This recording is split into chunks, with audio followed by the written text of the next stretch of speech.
Welcome to Sunday School. You know, 2020 has been a very unusual year. That we've had more tropical storms than we had names for. That the Gulf Coast they've got hit hard with storms. A year ago, none of us had ever heard of coronavirus or Wuhan, China. But since then, a lot of people have been sick with corona. A lot of people have died. And it's put a hardship on a lot of folks that due to business, some businesses have to temporarily close.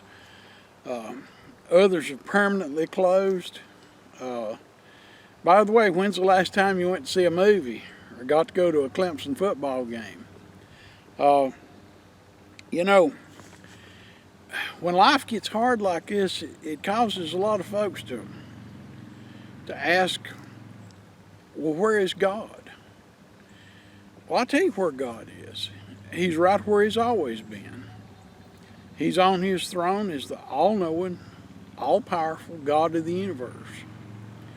Then people ask, well, if God is all-powerful, why didn't He do something about it? Well, that's a subject for another lesson. For today, let's just leave it that when God made the world, He made it perfect. That we're the ones that goofed it up. That, when things get a little rough, sometimes we forget what's been promised to us in Romans 8:28. Romans tells us that all things, not some things, not a few things, but all things work for good for those that love God. And it doesn't matter, nothing happens that God doesn't allow to happen. Whether it's diseases, whether it's politics, whether it's the weather, we forget God is in control. This lesson, I wanted to call it When Bad is Good. There's some examples in the Bible of times when God took what we would consider to be a bad situation, and God has turned it around and made it into a good thing. Look at Joseph in Genesis. Joseph was his father's favorite son. That Joseph may have rubbed it in on his brothers a little too much. And obviously his dad didn't try to hide the fact that Joseph was his favorite. And so one day when they were out herding sheep, his brothers grabbed him and sold him into slavery to a caravan passing by, and then went home and told Dad that, wild animal had got him. And if that wasn't bad enough, this caravan took him down to Egypt and sold him as a slave there. And then his owner in Egypt had him put in prison for something he didn't do. That, for a lot of us, things that would all look bad, and we would have give up. But Joseph remained faithful.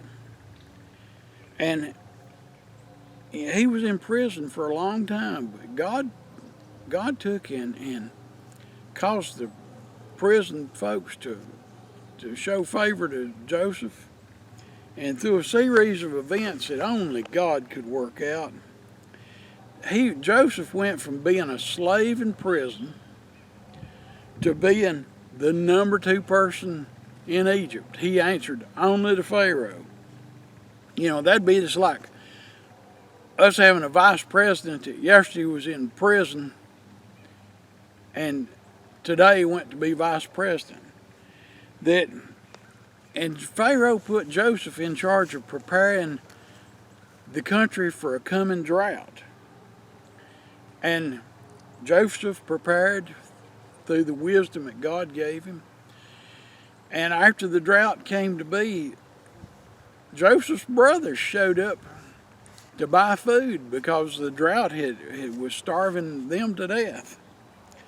And they don't recognize Joseph.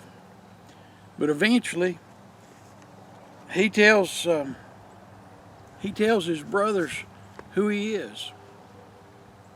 Now, it scares them to death because they're thinking, oh no, paybacks are rough. And he's got us in a shape. He can do whatever he wants. It's going to be payback time. But you know, Joseph, in his time in prison in Egypt, he'd got to the place spiritually, he'd come to see all those folks that had wronged him were really instruments that God had used to put him in a place where God needed him. You know, that Joseph tells his brothers that even though they meant evil toward him, that God used it for good, and that's in Genesis 50:20. And you know, through Joseph going through these trials and tribulations, ending up being in his position in Egypt, he saved his extended family during this famine, and his extended family grew to become the nation of Israel, God's chosen people. So God used what looked bad for good. And then we jump on over to the book of Daniel. Daniel was carried off as a captive to Babylon as a young man. And you know, his chances of ever going home were slim and none. That it would have been real easy for Daniel in this situation to say, well, we'll make life as easy as possible. We'll just adopt their ways, we'll adopt their religion, and we'll just blend into their culture. But Daniel didn't. Daniel stayed faithful to God. And even though when life would have been easier, he stayed faithful. You know, now it wasn't easy to stay faithful. Daniel was put in the lion's den. His friends, they survived the fiery furnace.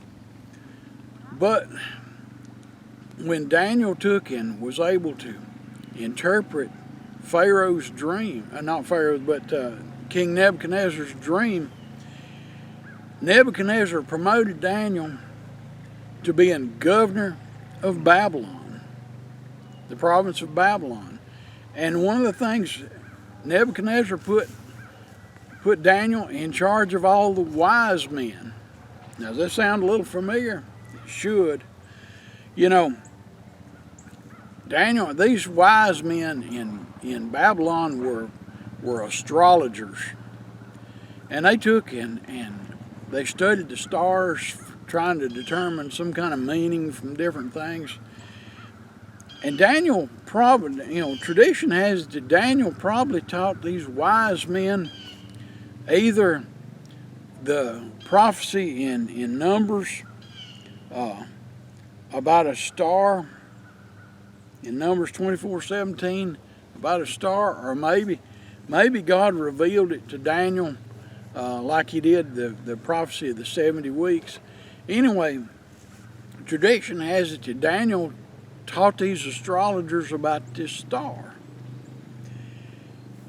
Because, you know, God knew how King Herod would be in the time of Jesus. King Herod was paranoid that over 500 years after the time of Daniel, here these magi, these wise men, show up at the home where baby Jesus is, and they bring odd gifts for a baby.